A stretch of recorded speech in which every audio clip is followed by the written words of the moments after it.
Se dice que la ciudad de Capernaum fue la ciudad en la cual Jesús desarrolló la mayor parte de su ministerio. En Capernaum, el Señor predicó uno de los sermones más extraordinarios que alguna vez se hayan pronunciado. Allí nosotros encontramos el famoso sermón de la montaña y las famosas bienaventuranzas. ¿Qué fueron las bienaventuranzas? ¿Qué son las bienaventuranzas? El Señor Jesús manifestó en pocas palabras cuáles son los requerimientos del reino de los cielos. Cuando nosotros analizamos cada una de las bienaventuranzas, encontramos que el Señor Jesús fue gradualmente mostrando cómo es que un cristiano debería ir creciendo en su experiencia para llegar a ser un verdadero discípulo de Jesús. Qué hermoso es poder analizar las bienaventuranzas. Hemos visto en el video anterior justamente la explicación de lo que el Señor Jesús solicita. Por eso es tan importante no solamente leer, sino entender lo que significó cada palabra que salió de la boca de Dios. Mis amigos, vale la pena comprobar que nosotros tenemos un Dios poderoso, un Dios maravilloso, que Jesús es el centro del Evangelio y que no hay salvación sin Él. Gracias debemos dar a Dios por eso. Bueno, lo que vamos a tratar aquí en esta siguiente conferencia es acerca de un defensor para nuestro tiempo.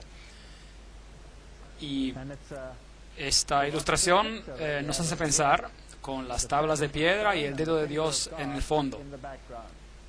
Bueno, en Éxodo capítulo 31, versículo 18 dice: y dio a Moisés, cuando acabó de hablar con él en el monte Sinaí, le dio 2 tablas del testimonio, tablas de piedra escritas por el dedo de Dios.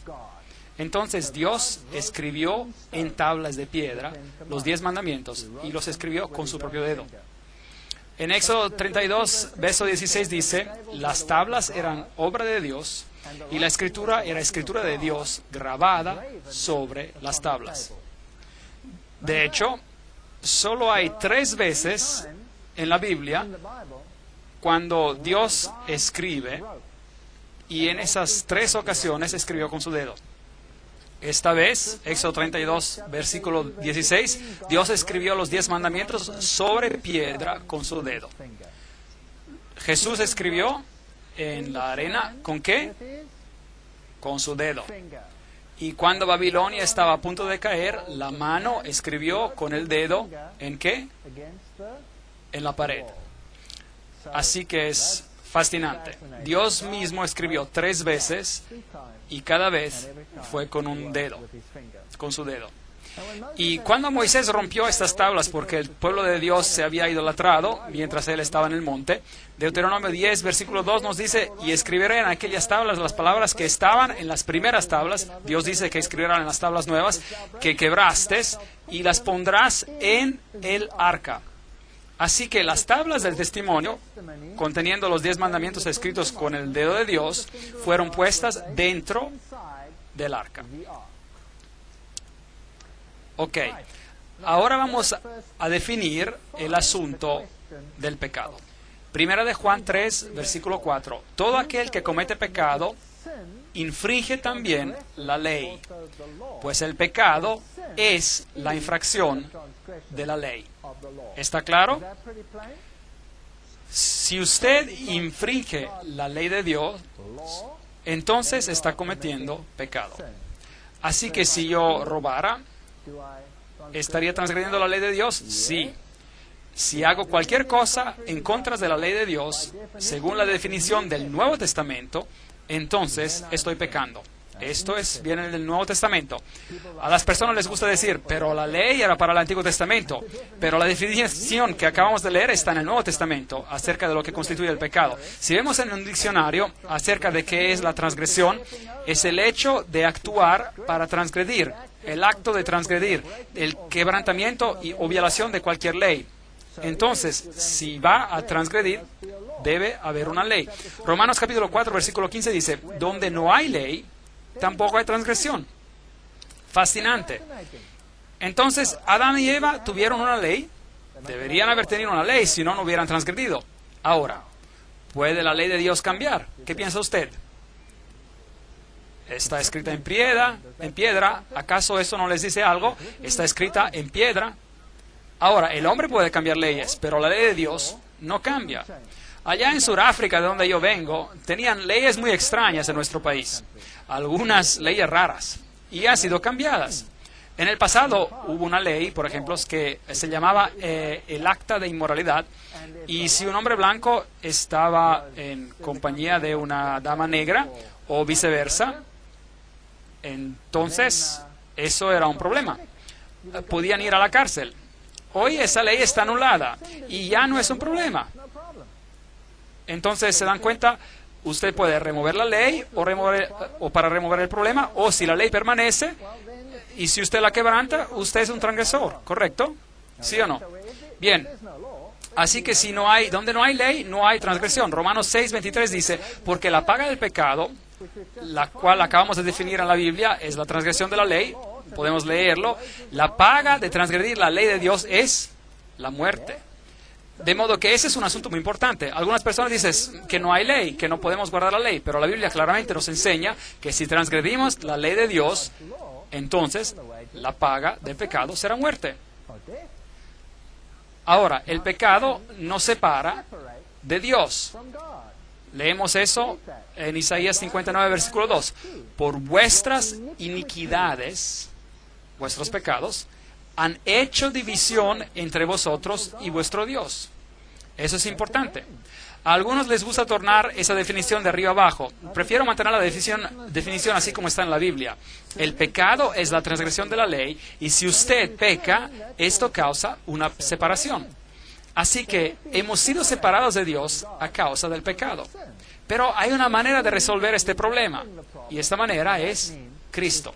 Romanos 6, versículo 23, porque la paga del pecado es muerte, mas la dádiva de Dios es vida eterna en Cristo Jesús, nuestro Señor. Así que hay dos posibilidades. Adán y Eva pecaron.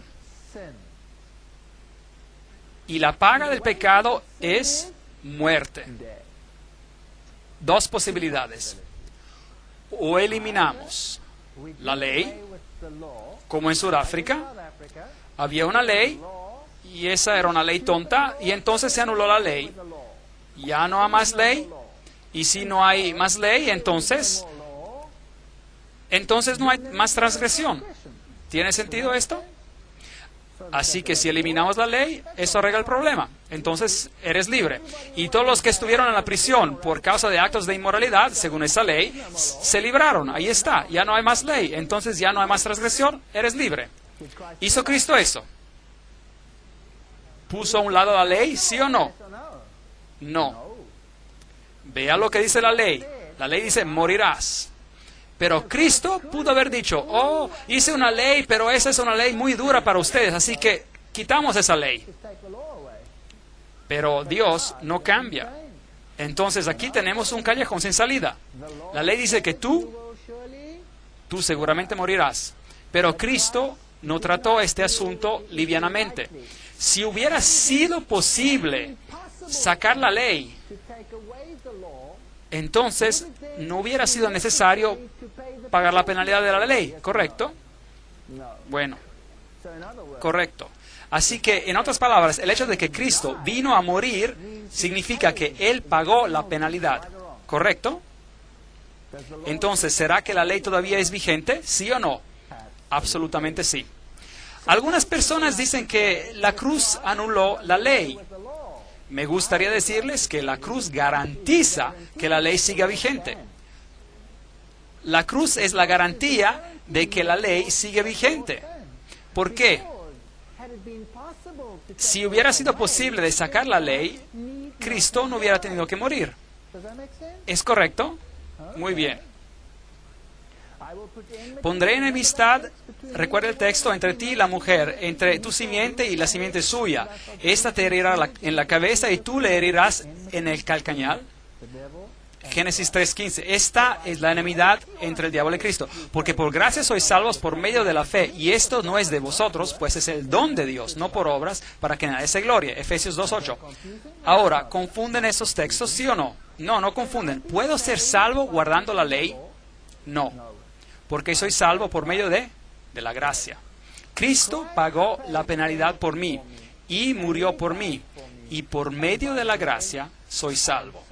Si acepto su don de salvación, soy salvo por la gracia. La ley no me puede salvar. La ley es solo algo escrito. La ley no es un medio para salvarme. La ley es solo un medio para decirme lo que es bueno y malo. ¿Tiene sentido esto? Bien. El pecado no se enseñoreará de vosotros, pues no estáis bajo la ley, sino bajo la gracia. ¿Qué pues? ¿Pecaremos porque no estamos bajo la ley, sino bajo la gracia? ¿Qué dice Pablo aquí? De ninguna manera. En otras palabras, lo que él está diciendo aquí es que la gracia me salva y las obras no me pueden salvar. Pero el pecado no puede señorear, controlar sobre mí. Entonces, ¿qué? Así que, ¿acaso ahora puedo pecar? ¿Sí o no? De ninguna manera. La gracia establece la ley. Así que de ninguna manera puedo pecar. La gracia establece la ley. Miro a la cruz y dijo, increíble, Señor, ¿por qué tuviste que sufrir y morir por mí? Y el Señor dice, porque eres un transgresor y la ley requiere que mueras. Por eso yo pagué el precio por ti e hice justicia. La justicia se cumplió. La justicia se cumplió. Déjenme darles un ejemplo. Si usted tiene una pequeña hija, si tienen una hijita, y unos muchachos vienen y la violan, la pegan, la mutilan, la estrangulan y la dejan muerta. Horroroso. Y usted está destrozado, absolutamente devastado. Y va a la corte y el juez le dice, lo que hicieron no está bien, esos chicos, por favor, vean que no vuelva a repetir otra vez, váyanse. ¿Y cómo se sentirá? Estaría muy enojado, ¿verdad? Porque no hubo ¿qué? No hubo justicia. No hubo justicia para nada. Pero Dios es al 100% justo. Pero Dios también es al 100% misericordioso. Es difícil ser las dos cosas. Por eso Dios tomó sobre sí mismo la penalidad, pagó el precio y murió. ¿Él requiere tu muerte también? Ahora hay una pregunta difícil para usted. Claro que sí. Él requiere tu muerte. ¿Qué clase de muerte requiere? Él requiere la muerte del hombre viejo de pecado. De pecado. En otras palabras, el viejo tú debe morir y el nuevo tú debe renacer de la muerte en Cristo por medio de su poder y su resurrección. Y un nuevo hombre será transformado, es un hombre transformado. Y en Cristo caminamos este camino otra vez. Caminamos este camino otra vez. Y Cristo nos dará fuerzas para hacer lo que es correcto. Increíble. Tenemos una segunda oportunidad. Tenemos una segunda oportunidad. Ahora sí, regresando al ejemplo, si este asesino, estos muchachos, están sentenciados a morir y se arrepienten completamente, y allí están, y alguien está dispuesto a cambiar el lugar con ellos, esas personas tienen una segunda oportunidad. ¿Qué harían estos hombres? ¿Saldrían a matar otra vez o quizás considerarían que se les ha otorgado una oportunidad? Y dicen, ahora tengo otra posibilidad, mejor camino correctamente. Por eso Dios prohíbe que la gracia anule el guardar la ley. Ya que por las obras de la ley ningún ser humano será justificado delante de él, no seremos salvos por lo que hacemos de cosas buenas, porque por medio de la ley está ¿qué? El conocimiento del pecado, Romanos 3, 19 y 20. Así que la ley no puede salvarme, solo Jesús puede salvarme. Pero la ley puede decirme lo que es bueno o malo. Entonces, si yo sé lo que es correcto y no lo hago, ¿qué es lo que dice el texto? Entonces, ¿será para mí qué? Pecado. Bueno, entonces la ley me dice lo que es el pecado. Romanos 3, versículo 31. Luego, por la fe invalidamos la ley. ¿Qué dice él? De ninguna manera, sino que confirmamos la ley. ¿Sabe? Es increíble cómo el pensamiento de Pablo se distorsiona sobre este punto en particular. Porque las personas creen que estamos bajo la gracia y la obediencia de la ley, eso es cosa judía. No. No. La Biblia enseña que estamos bajo la gracia y que las obras no nos pueden salvar. Podemos hacer todo lo justo, todo lo que queremos, pero si no aceptamos el regalo gratuito de la salvación que es en Cristo Jesús, no sirve a nada. Porque es solamente en una persona que hay salvación, en Cristo Jesús. Pero la ley me enseña lo que es bueno y malo. Y cuando yo vengo en armonía con Cristo, entonces yo guardaré sus mandamientos. Jesús dice, si me amas, guardarás mis mandamientos. Romanos 3, versículo 31. De manera de que la ley es verdad y es santa, y el mandamiento es santo y justo y bueno. Romanos 7, versículo 12. Así que la Biblia claramente enseña que la cruz no sustituye la ley, sino que la establece. Establece la autoridad de la ley. Porque si hubiera sido posible sacar la ley, entonces Cristo no necesitaría haber venido a morir. Ahora pues, no hay ninguna condenación para los que están en Cristo Jesús, los que no andan conforme a la carne, sino conforme al Espíritu. Romanos 8, versículo 1. ¿Al Espíritu le gusta el pecado? No. Al Espíritu no le gusta el pecado. Así que si usted está en Cristo y le dice al Señor, quiero hacer tu voluntad, muéstrame lo que es bueno y lo que es malo, y a caminar en lo bueno, caminar en lo bueno.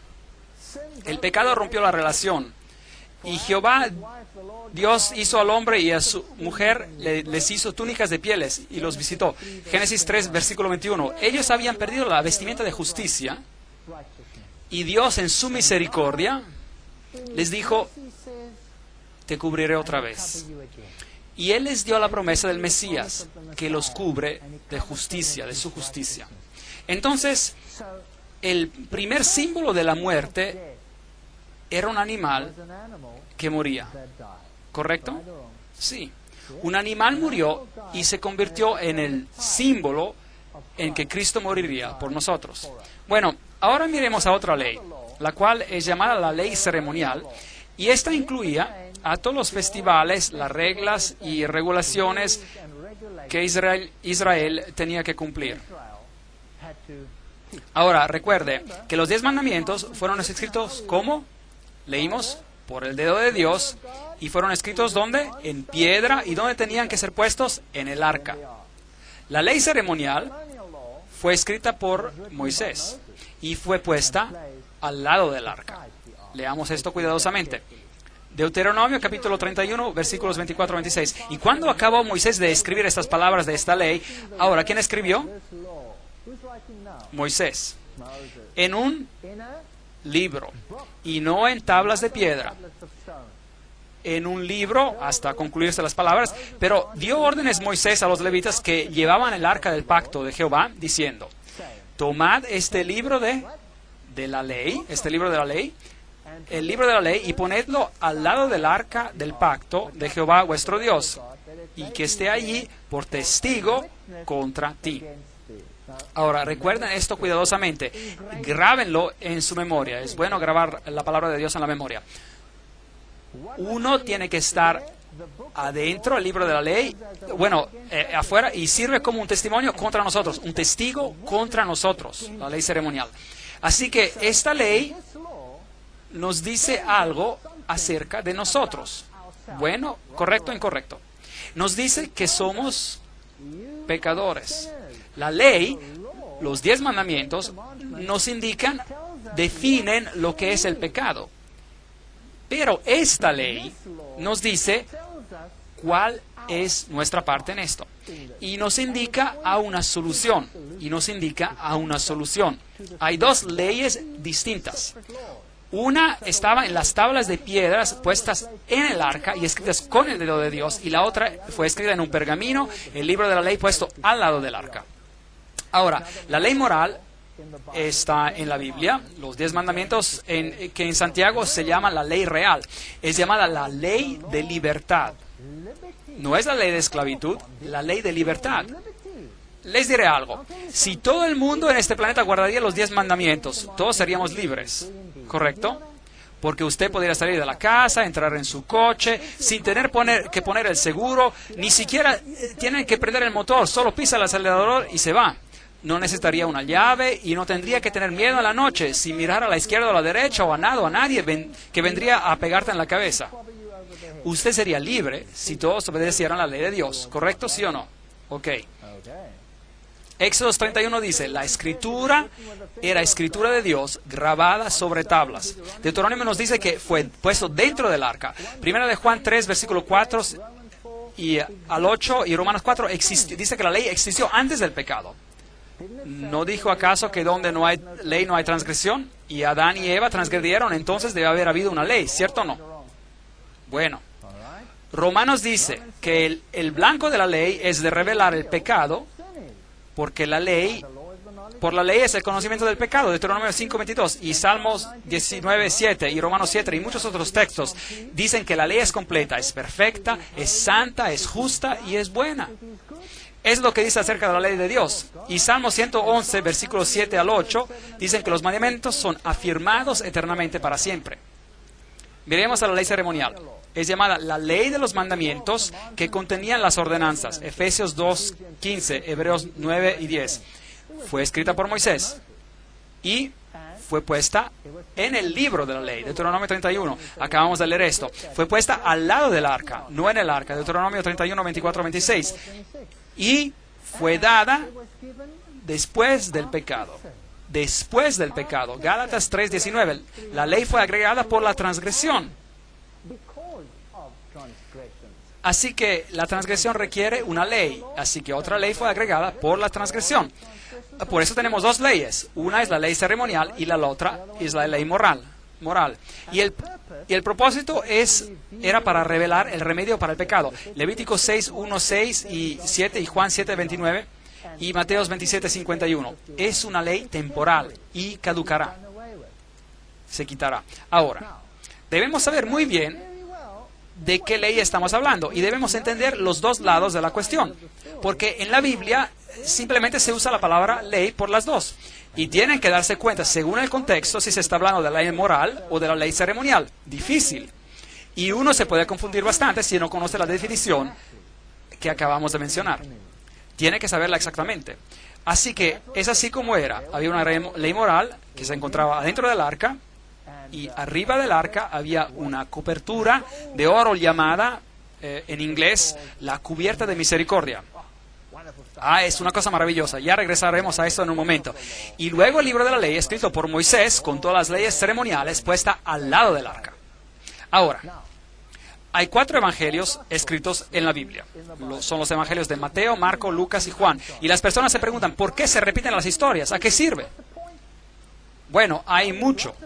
Porque cada uno de los evangelios es un poco diferente. Mateo habla acerca de Cristo el Rey. Marco habla de Cristo el Salvador. Y Lucas habla de Cristo el hombre. Y Juan habla acerca de Cristo el divino. Así que ahí tiene todos los aspectos de la divinidad. Ahora miremos a los 5 libros de Moisés y veamos. Vamos a ver. Génesis es el libro de los orígenes, la caída y la promesa de la redención. Así que Cristo está ahí también, explicado. Éxodo, Cristo nuestro santuario. Y estaremos tratando sobre este tema después. Increíble, hermoso. Levíticos, Cristo nuestro sacrificio, el Cordero de Dios que quita los pecados del mundo. ¿El Cordero representaba a quién? Representaba a Cristo. Así que Levíticos es Cristo como nuestro sacrificio. Números, el libro de Números, es Cristo como nuestra guía. Y Deuteronomio es Cristo como nuestra recompensa. Así que los 5 primeros libros de la Biblia nos dan un plan de salvación en forma de bosquejo. Nos hablan de la ley y la ley ceremonial, nos hablan del remedio para el pecado. Y como el remedio está en una persona, todos estos asuntos tratan con un solo individuo. Y este es Cristo Jesús. Veamos si podemos encontrar esto. Génesis capítulo 26, versículo 5. Un texto fascinante.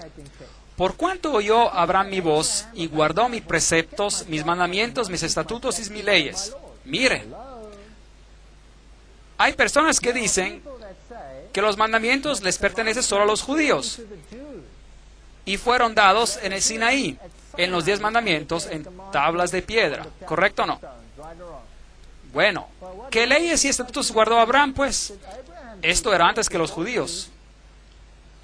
Obviamente, él obedeció a los mandamientos de Dios. Entonces, los mandamientos, si existían entonces, fueron desde el principio.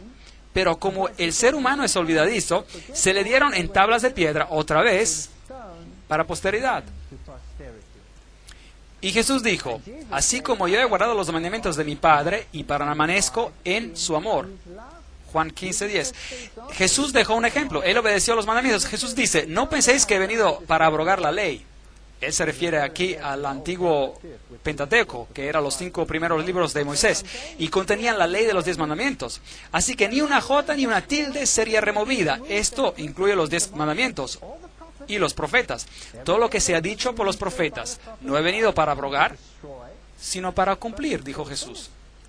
Porque de cierto os digo que hasta que pasan el cielo y la tierra, ni una jota ni una tilde pasará de la ley, hasta que todo se haya cumplido. Mateo 5, 17 y 18. Entonces puede ver que Jesús no vino a cambiar nada, sino que vino a cumplir. Él es el cumplimiento de la ley ceremonial. Él es la solución al pecado. Y Él vino porque la ley de los 10 mandamientos nos había condenado a todos nosotros a la muerte, pero Él vino a hacer justicia, a pagar el precio. Así que en la cruz la justicia y la misericordia se juntaron. Increíble.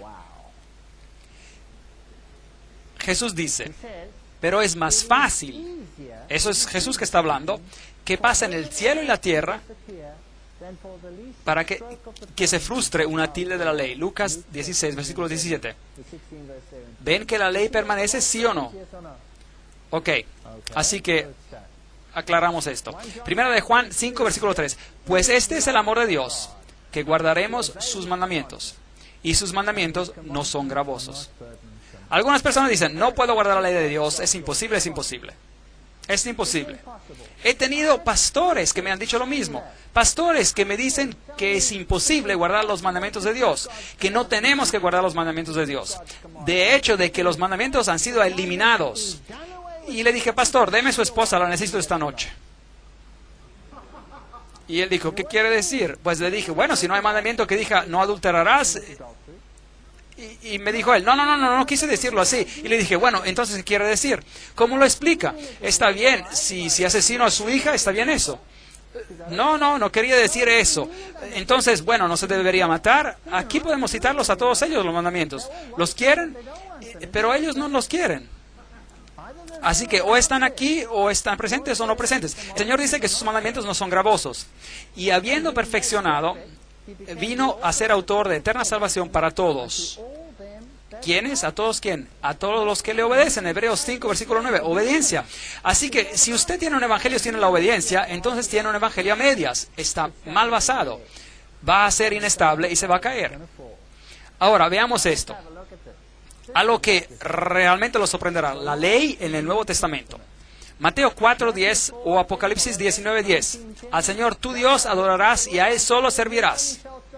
Mírenlo por ustedes mismos. Está ahí, en el Nuevo Testamento. No estoy leyendo el Antiguo. Aquí, 1 de Juan 5:21, Hechos 17:29. Hijitos, guardaos de los ídolos. Amén. Este es el segundo mandamiento. 1 de Timoteo 6:1. Que no sea blasfemado el nombre de Dios y la doctrina. Si leen Marco 2, 27, 28, Hebreos 4:4, el sábado fue hecho por causa del hombre y no el hombre por causa del sábado. Por tanto, el Hijo del Hombre es Señor aún del sábado. Aquí. Honra a tu madre y tu padre, tu padre y tu madre. Mateo 19, 19, Efesios 6, 1 al 3. No matarás, Romanos 13, 9, Santiago 2, 11. No adulterarás, Mateo 19, 18. No robarás, Romanos 13, 9, Efesios 4, 20. No dirás falso testimonio, Romanos 13, 9. No codiciarás, Romanos 7, 7. ¿Está la ley ahí, sí o no? ¿En el Nuevo Testamento, sí o no? Sí. ¿Permanece la ley? Absolutamente sí.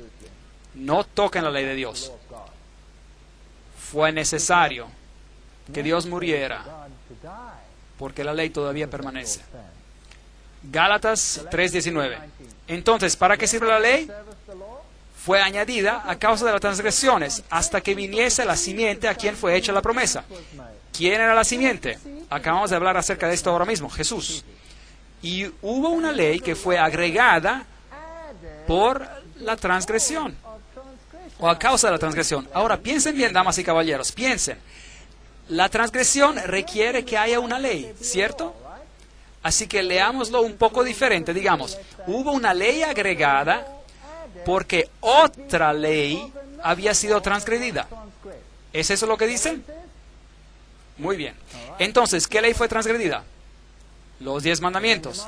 ¿Y qué ley fue agregada por la transgresión? La ley ceremonial. Ah, muy bien. Muy bien. Entonces, la solución al problema fue añadida porque el problema había sido creado por la transgresión de la ley. Simple, así es.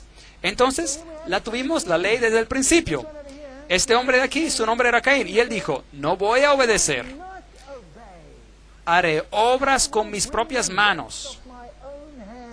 Hay muchas personas que dicen eso. ¿Sabía eso? Increíble. Y Abel dijo, el Señor dice, trae un cordero porque el cordero representa al Mesías que vendrá, que morirá en mi lugar y derramará su sangre. Y yo confío en los méritos de la sangre del cordero. ¿Fue salvado por la gracia o por obras? Por gracia. Entonces, ¿la gracia ya existía en el Antiguo Testamento, sí o no? Sí. Entonces, ¿cómo eran salvadas las personas en el Antiguo Testamento? ¿Guardando los mandamientos o por gracia? Por gracia. ¿Hay algo que ha cambiado? No. Y yo soy el Señor que no cambio, dice el Señor. Yo soy el Señor y no cambio. Veamos la ceremonia que tuvo que ser representada. Aquí está el santuario que tuvo que construirse de acuerdo a especificaciones precisas. Había una pared blanca de lino blanco alrededor. Había una entrada que se llamaba la puerta. Y cuando uno entraba allí, había un altar de sacrificio. Y si avanzaba más, había una fuente de metal, que es una pila de agua. Y se entraba en el primer aposento, el primer tabernáculo, y había candelabros. Y en el otro lado había una mesa de panes. Y en el medio había un altar de incienso. Y si entraba al segundo aposento, detrás de ese, habían los 10 mandamientos en el arca cubierta por 2 querubines. Eso es lo que había. Tomemos una mirada a este texto. Éxodo 25:8.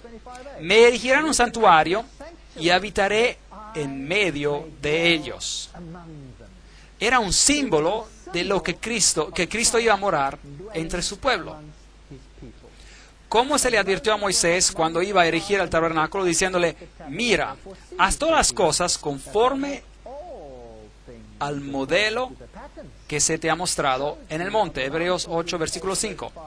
Todo de acuerdo al modelo, ni una jota, ni un poquito, no mueva nada. Debe ser exacto. Dios es muy exacto. Por eso le dijo exactamente cómo debía ser construido. Cada pequeño detalle, y cada pequeño detalle es importante. Y a nadie le importa leerlo. O eso era el Antiguo Testamento. Pero lo que pasó en el Antiguo Testamento fue escrito para nuestra admonición. Así dice Pablo. Así que será mejor que nos aseguremos de leerlo. Bueno, todos estos pilares, el Señor dice que son una copia del tabernáculo en el cielo, en el templo en el cielo. Y dice, al vencedor lo haré columna en el templo de mi Dios, en mi casa. Entonces el pilar simboliza los redimidos. Es interesante. Y se necesitaba dinero para pagar la construcción, y cada persona tenía que pagar un precio de redención. Y era el mismo precio para los pobres o para los ricos. Así que era, y si bien recuerdo, un cuarto de shekel de plata, y cada uno tenía que pagarlo. Y Jesús vino y envió a sus discípulos a pescar el dinero de redención de la boca de un pez. ¿Se acuerda de esa historia? Y hubo suficiente para pagar para 2 de ellos. Jesús está dispuesto a pagar el dinero de la redención por ti. Ahora, ese era el símbolo. Las basas del santuario, y cada uno tiene que ser partícipe, tiene que pagar, tiene que dar algo. Y aquí había una puerta afuera, una puerta. Y esta puerta estaba cubierta con material de 4 colores. Tenía morado o púrpura, tenía rojo, tenía azul y tenía también color blanco. Y había un hilo de oro. Morado es el color de la realeza, rojo es el color del sacrificio, y azul es el color de obediencia, y el blanco representa el color de la justicia. Esos son los aspectos de Cristo. Y por si acaso, si usted quiere tener el morado, tiene que mezclar el rojo y el azul. Entonces, el sacrificio y la obediencia hacen realeza. Increíble, es hermoso. Jesús dice, yo soy la puerta, y nadie viene al Padre sino por mí. Y si no entras por esa puerta, Él dice, no tienes parte conmigo. Entonces Jesús es la puerta. Esta puerta, había solo una. Y después había otra por aquí. Y esta era llamada el portón. Y esta se llamaba la puerta. Y tenía el mismo material. Y después había otra adentro que tenía el mismo material con los mismos colores. Así que Cristo es identificado con la puerta y con los colores. Y con el velo que está entre el primero y el segundo aposento. Y si viene por aquí, la primera cosa que encuentra es el altar de sacrificio. ¿Qué se hacía ahí? Un sacrificio. ¿Y quién representa ese sacrificio? Representa a Cristo. Entonces el lino blanco alrededor es la justicia de Cristo.